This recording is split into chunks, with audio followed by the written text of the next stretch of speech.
Hey guys, welcome to M PT नाटी। This is Mohit. आज की वीडियो जो है मैं रिटेल लेक्चर के बारे में बनाने वाला हूं, इसलिए ये वीडियो सिर्फ पीटी एकेडमिक स्टूडेंट्स के लिए है। अब रिटेल लेक्चर के बारे में मैं बात करना शुरू करूं उससे पहले मुझे बताना है कि अगर आप पीटी एकेडमिक, पीटी कोर या फिर नाटी हिंदी, पंजाबी, गुजराती की कोचिंग चाहते हैं तो आप हमें कांटेक्ट कर सकते हैं। व्हाट्सएप नंबर जो है वो स्क्रीन पे है। डिस्क्रिप्शन में इंस्टाग्राम, फेसबुक की लिंक्स मिल जाएंगी, आप वहां क्लिक करके भी हमसे चैट कर सकते हैं, हमसे बात कर सकते हैं। या फिर आप इंस्टाग्राम, फेसबुक पे चले जाइए, सिंपली सर्च करिए M&MM PT नाटी, आपको हम दिख जाएंगे। उसके बाद आप हमसे बात करिए, मुझसे बात करिए, मनमोहित से बात करिए फोन पे, and then get started so that आपको आइडिया है कि हम कैसे हेल्प करते हैं हमारी स्टूडेंट्स की टू क्लियर देयर एग्जाम्स। ठीक है। अब रिटेल लेक्चर की बात करते हैं। मैं बहुत सिंपल वीडियो बनाना चाहता हूँ रिटेल लेक्चर के बारे में, ताकि आपको एकदम आसानी से समझ में आ जाए कि भैया हमें क्या करना है। ठीक है। अब रिटेल लेक्चर की जैसे ही बात करेंगे ना, हमें तीन चीजों का ध्यान रखना है। फ्लुएंसी, मतलब हम कैसे बात कर रहे हैं। जैसे अगर अभी मैं आपसे हिंदी में बात कर रहा हूँ और मैं अगर आपको ऐसे पढ़ाऊं अभी वीडियो में कि तीन चीजें हैं जिसका आपको मतलब ध्यान रखना है। एक तो हो गई फ्लुएंसी। अगर मैं ऐसे पढ़ाऊं तो क्या आप ये वीडियो आगे देखेंगे? नहीं, क्योंकि आपको पता है कि यार ये तो बहुत हेजिटेशन हो रही है, आप जज करेंगे। तो ऐसे ही जब आप अटक अटक के बोलेंगे, हर दूसरे वर्ड, हर वर्ड के बाद पॉज लेंगे, तो फिर कंप्यूटर भी तो जज करेगा, वो भी तो मार्क्स कट करेंगे। इसीलिए हमें समझना है कि हम फ्लुएंसी पे ध्यान दें, स्पीड पे ध्यान दें कि हमारी स्पीड नॉर्मल हो, बहुत फास्ट नहीं बोलना है, बहुत स्लो भी नहीं चलेगा। वैसे ही प्रोनंसिएशन, यानी हम लोग जो बोलते हैं, क्या हम क्लियर बोल रहे हैं, क्या कंप्यूटर को समझ में आएगा हम क्या बोल रहे हैं, वो भी बहुत मैटर करता है। और कंटेंट, कंटेंट मतलब हमने जो लेक्चर सुना, जो ऑडियो सुना, उसमें से जो हमने नोट्स लिखी, वो हम कितना डिलीवर कर पा रहे हैं। क्योंकि टेम्पलेट यूज करने में तो कोई बुराई नहीं है, टेम्पलेट आपको नीचे डिस्क्रिप्शन में मिल भी जाएगा, आप डाउनलोड कर सकते हो। टेम्पलेट तो यूज करना है, लेकिन सिर्फ टेम्पलेट से काम नहीं बनेगा। हमें टेम्पलेट के साथ कंटेंट भी मिक्स करना है, जो हम अपने ऑडियो को सुनते वक्त उसमें से लिखते हैं। ठीक है। तो पहले बात करते हैं कंटेंट की, कि भाई हमें ऑडियो सुनते वक्त क्या लिखना है। और उसके बाद जब हम बोलेंगे तब हम फ्लुएंसी, प्रोनंसिएशन एक बार और डिस्कस डिटेल में कर लेंगे। तो अब सबसे पहले हम बात करते हैं कंटेंट की, कि भाई जब ऑडियो प्ले हो रहा है उस समय मुझे क्या लिखना है, कितना लिखना है, कैसे लिखना है, उसकी बात करते हैं। और बाद में जब हम आंसर बोलेंगे, जब हम हमारे टेम्पलेट को और कंटेंट को मिक्स करेंगे, कंबाइन करेंगे, तब हम फिर से फ्लुएंसी और प्रोनंसिएशन को डिटेल में डिस्कस करेंगे, क्योंकि हमें इन तीनों चीजों का ध्यान रखना है। तो सबसे पहली बात, मैं अब एक ऑडियो प्ले करूंगा। तो पहले मैं बताता हूं मैंने किया क्या है, ताकि आप उसे करने का ट्राई कर सकते हो, और फिर उसके बाद हम उसे डिटेल में डिस्कस करेंगे। ठीक है। तो अब हमें क्या करना है, जब भी कोई ऑडियो प्ले होता है, हमें टारगेट करना है कि हम मिनिमम एटलीस्ट 12 फ्रेजेस लिखें। ठीक है। अब फ्रेजेस मतलब क्या? फ्रेजेस मतलब ग्रुप ऑफ वर्ड्स। ग्रुप मतलब कम से कम 3 वर्ड होने चाहिए, एक वर्ड, 2 वर्ड नहीं चलेगा, उसे हम ग्रुप नहीं बोलेंगे। एक को हम कीवर्ड बोलते हैं, दो को हम पेयर बोलते हैं। कम से कम 3 वर्ड्स होने चाहिए। 3 से ज्यादा है तो कोई परेशानी नहीं, 4, 5, 6 वर्ड्स है कोई दिक्कत नहीं, पर मिनिमम 3 वर्ड्स चाहिए। ठीक है। तो ऐसे कम से कम 12 फ्रेज हमें लेने हैं। अब कभी ऑडियो छोटा होता है, कभी बड़ा होता है, कभी बहुत बड़ा होता है। तो अगर आपको लग रहा है कि आपने 12 फ्रेजेस लिख लिए, लेकिन अभी भी ऑडियो चल रहा है, तो आप और फ्रेजेस लिख सकते हो। क्योंकि आपको यह ध्यान में रखना है कि रिटेल लेक्चर में क्या होता है, जब आंसरिंग टाइम शुरू होता है बीप साउंड के बाद, वो आपको 40 सेकंड देते हैं आंसर बोलने के लिए। ठीक है। और हमारा टारगेट ये है कि हम कम से कम 30 सेकंड के लिए आंसर दें। 30 से ज्यादा है, अप टू 39 लेट्स से हम दे रहे हैं, कोई दिक्कत नहीं है, लेकिन कम से कम 30 सेकंड के लिए हमें आंसर देना है। तो जैसे ही हमारा आंसर देना खत्म खत्म हुआ, लेट्स से हमने 38 सेकंड्स आंसर दिया, तो हम क्लिक नेक्स्ट करेंगे और उसके बाद अगले क्वेश्चन पे चले जाएंगे। ठीक है। ये है उसका क्वेश्चन का फ्लो। लेकिन हमें यह ध्यान रखना है कि हमारी प्रैक्टिस नोट टेकिंग की ऐसी हो कि हम कम से कम 12 फ्रेजेस ऑडियो में से लिख पाएँ। उससे कम में होगा क्या कि हम 30 सेकंड टच नहीं कर पाएँगे और अगर 12 से ज़्यादा लिख सकते हैं, तो कोई दिक्कत नहीं है, ठीक है? अब जब मैं ऑडियो सुनते वक़्त फ्रेज़ेज़ लिख रहा हूँ, तब मोस्ट इम्पोर्टेंट चीज़ ये होगी कि जो मैं ऑडियो में सुन रहा हूँ, मैं वही वर्ड्स उसी सीक्वेंस में लिखूँ और उन्हें चेंज ना करूँ। चेंज मतलब फॉर एग्ज़ाम्पल अगर ऑडियो में कोई स्पीकर बोलता है, I want help with this, तो मैं आई वांट हेल्प अगर 3 वर्ड लिख रहा हूँ तो आई वांट हेल्प यही लिखूँ। मैं आई वांट असिस्टेंस ना लिखूँ। आई वांटेड हेल्प ना लिखूं, वर्ड्स चेंज ना करूं।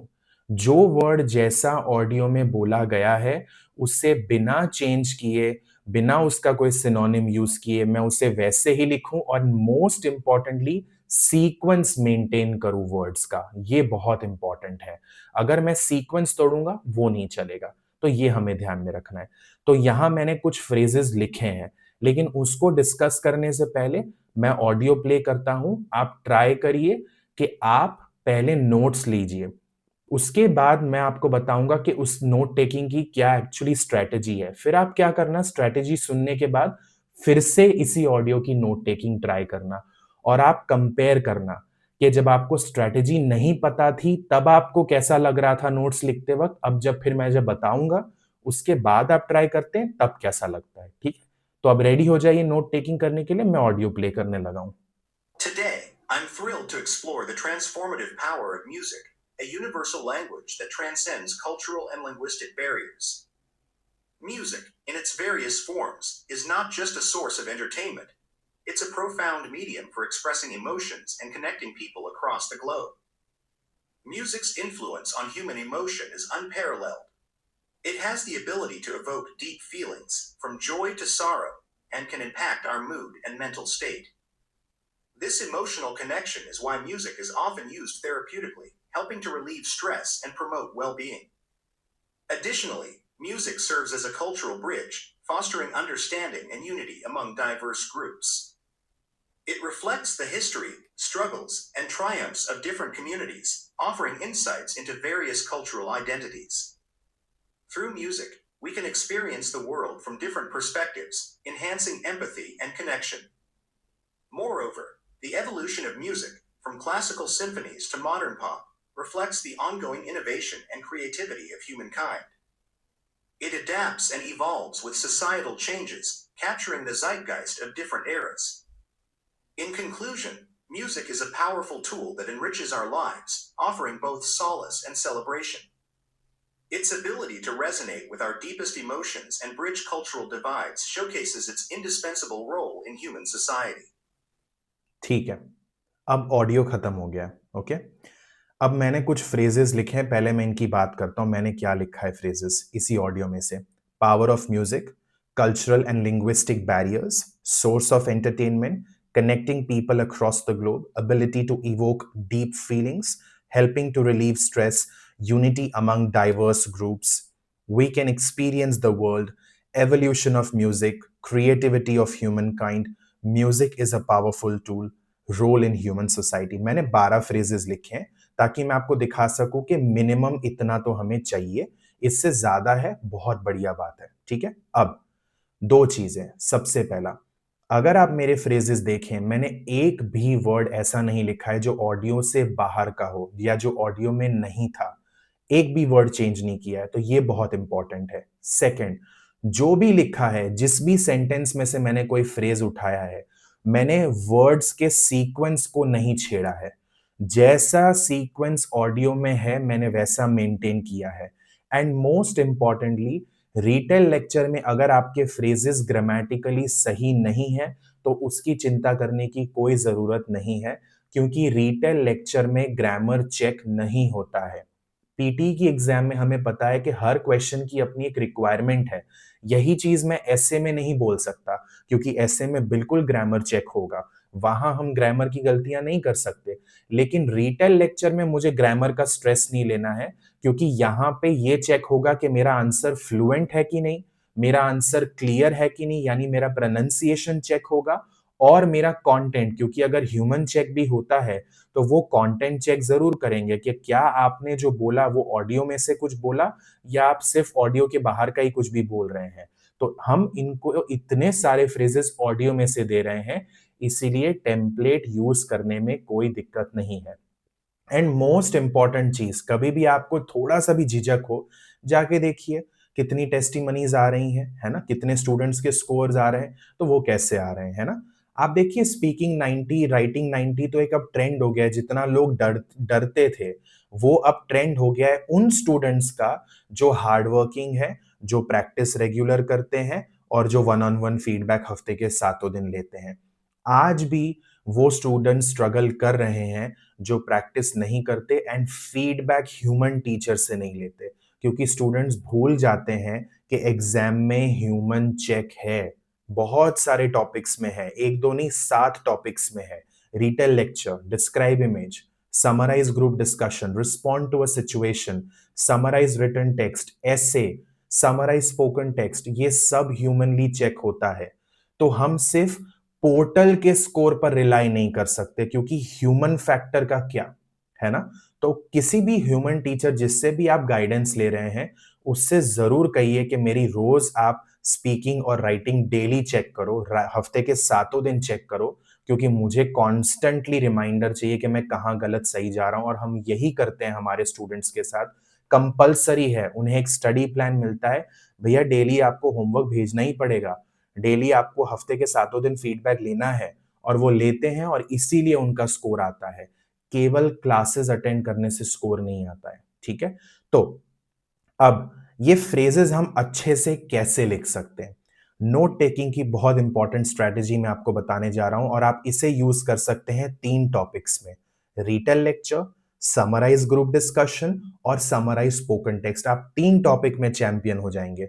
स्ट्रेटेजी ये है, जब मैंने कुछ सुना, एक फ्रेज सुना जो मुझे लगा कि हाँ ये ठीक है, मेरे समझ में आ गया इस फ्रेज क्या बोला, और मैं उसको लिखने लगा हूं। लिखते वक्त मैं बिजी हूं, मेरा फोकस लिखने पे होना चाहिए। वाइल राइटिंग, लिखते वक्त मुझे स्पीकर को इग्नोर करना है। मुझे स्पीकर क्या बोल रहे हैं उस पे ध्यान नहीं देना है। अगर मैं मल्टीटास्किंग करूंगा, मतलब मैं लिख भी रहा हूं सुन भी रहा हूं, तो मैं बहुत कंफ्यूज्ड रहूंगा। मुझे समझ में नहीं आएगा मैं कहां तक लिखूं, कहां रुकूं, कहां नया शुरू करूं, और मैं हमेशा कंफ्यूज्ड रहूंगा। मेरी नोट टेकिंग्स बड़ी कंफ्यूजिंग रहेंगी। लेकिन अगर मैं ये मन बना लूं कि जब मैं बिजी हूं लिखते वक्त, मैं लिखते वक्त नहीं सुनूंगा, मैं इग्नोर करूंगा, जब मेरा लिखना जो मुझे लिखना है वो खत्म हो गया, तब मेरा ध्यान वापस ऑडियो पे जाएगा और जो फ्रेज उस समय चल रहा है मैं उसको लिखना शुरू करूंगा। फिर से लिखते वक्त मैं ध्यान नहीं दूंगा कि स्पीकर क्या बोल रहे हैं। इस प्रैक्टिस से आपकी नोट टेकिंग जबरदस्त इंप्रूव होगी। अब ये मत एक्सपेक्ट करिएगा कि एक दिन में ही हो जाए, 2 ऑडियो करके ही हो जाए, थोड़ा टाइम लगता है। किसी को 2 दिन लग सकता है, किसी को 3 दिन लग सकता है, किसी को 1 हफ्ता भी लग सकता है, पर प्रैक्टिस करते रहिए। हम हमारे स्टूडेंट्स को हमेशा बोलते हैं अपनी नोट्स के फोटोज़ भी हमें भेजो। हमें देखना है आप नोट्स कैसे लेते हो। ऑडियो तो हमें चाहिए ही आपका, लेकिन नोट्स भी चाहिए हमें आपकी, ताकि मैं देख सकूँ कि नोट टेकिंग कैसी चल रही है, कुछ गलत सही तो नहीं है, और उस हिसाब से फिर फीडबैक दे सकें ना हम स्टूडेंट को। तो जो भी मैंने पॉइंटर्स बताए, इसका ज़रूर ध्यान रखिएगा। और एक सजेशन देता हूँ, आप फिर से ऑडियो प्ले करिएगा, और जो मैंने अभी नोट टेकिंग की स्ट्रैटेजी बताई, इसको ध्यान में रखते हुए फिर से नोट टेकिंग करिए और देखिए, जो पिछली बार नोट टेकिंग करी थी उससे और अब में कुछ फ़र्क फ़ील हो रहा है? और अगर आप कभी भी फ्यूचर में नोट टेकिंग करते हैं, तब भी आप ये एक्सपेरिमेंट कर सकते हैं, ठीक है? अब टेम्पलेट जो है वो डिस्क्रिप्शन में डाला हुआ है, वहाँ से आप डाउनलोड कर लीजिए, लिख लीजिए, प्रिंट आउट ले लीजिए, जो ठीक लगे। और उसके बाद अब देखते हैं कि भैया टेम्पलेट को और अपने फ्रेजेस को कैसे साथ में कंबाइन करना है और यूज करना है, ठीक है? तो अगर आप टेम्पलेट को देखें तो फर्स्ट लाइन जो टेम्पलेट की है वो है the lecture is talking about, फिर उसने लिखा है ब्रैकेट में 3 फ्रेजेस। तो वो 3 फ्रेजेस का मतलब होता है जो आपके पहले 3 फ्रेजेस हैं नोट टेकिंग के, वो। तो हमारे पहले 3 फ्रेजेस क्या थे? Power of music, cultural and linguistic barriers, source of entertainment.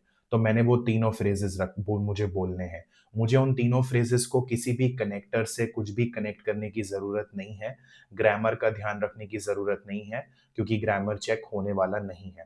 ठीक है? और फिर बाकी मुझे अपना टेम्पलेट बोलना है which is important to the understanding of what speaker wanted to explain. Similarly it also denotes the key aspects like अगले 3 फ्रेजेस। उसमें भी कोई कनेक्टर नहीं, कुछ नहीं, बस अपने तीनों फ्रेजेस बोलने हैं। फिर in addition to that the lecture highlighted main points such as अगले 3 फ्रेजेस और last paragraph. To conclude this lecture the speaker placed emphasis on हमारे लास्ट के 3 फ्रेजेस। तो अब हम इसे बोलेंगे कैसे, ये सुनते हैं। तो हमें ध्यान देना है कैसी स्पीड होनी चाहिए, क्लैरिटी, हमारा प्रोनंसिएशन नेचुरल एक्सेंट में कैसे बोलना है हमें, और कंटेंट कैसे डिलीवर करना है। ठीक है, देखते हैं। The lecture is talking about power of music, cultural and linguistic barriers, source of entertainment which is important to the understanding of what speaker wanted to explain. It also denotes the key aspects like connecting people across the globe, ability to evoke deep feelings, helping to relieve stress. In addition to that, the lecture highlighted main points such as unity among diverse groups, we can experience the world, evolution of music. To conclude this lecture, the speaker placed emphasis on creativity of humankind, music is a powerful tool, role in human society. अब कभी-कभी ऐसा answer देने के बाद हमारे दिमाग में आ सकता है, लेकिन यार इसकी तो कोई सेंस नहीं बन रही है, तो ग्रामेटिकली सही साउंड नहीं कर रहा है। बात सही है, लेकिन क्या ग्रामर चेक हो रहा है इस टॉपिक में? नहीं। तो अगर आपका आंसर ग्रामेटिकली सही साउंड नहीं कर रहा है, ग्रामेटिकली उसकी सेंस नहीं बन रही है, तो चलेगा, कोई दिक्कत नहीं है।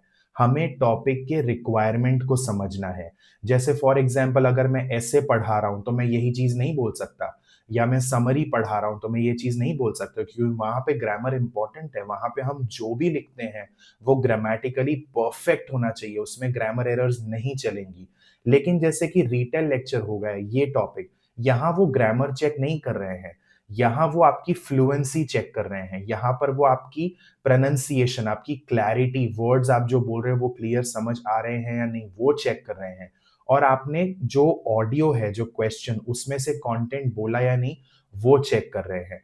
तो अगर हम ये रिक्वायरमेंट्स हम सैटिस्फाई कर सकते हैं, तो हमारा स्कोर आएगा। और यही मैं हमारे स्टूडेंट्स को बोलता हूँ कि जब भी अपने पर्सनल टेलीग्राम ग्रुप में आप फीडबैक लेते हो, तो अपने नोट टेकिंग की फोटोज़ डालिए और नोट टेकिंग की फोटोज़ के साथ अपना ऑडियो डालिए, ताकि हम आपका ऑडियो सुन के आपको बता सकें कि ह्यूमन फीडबैक क्या है।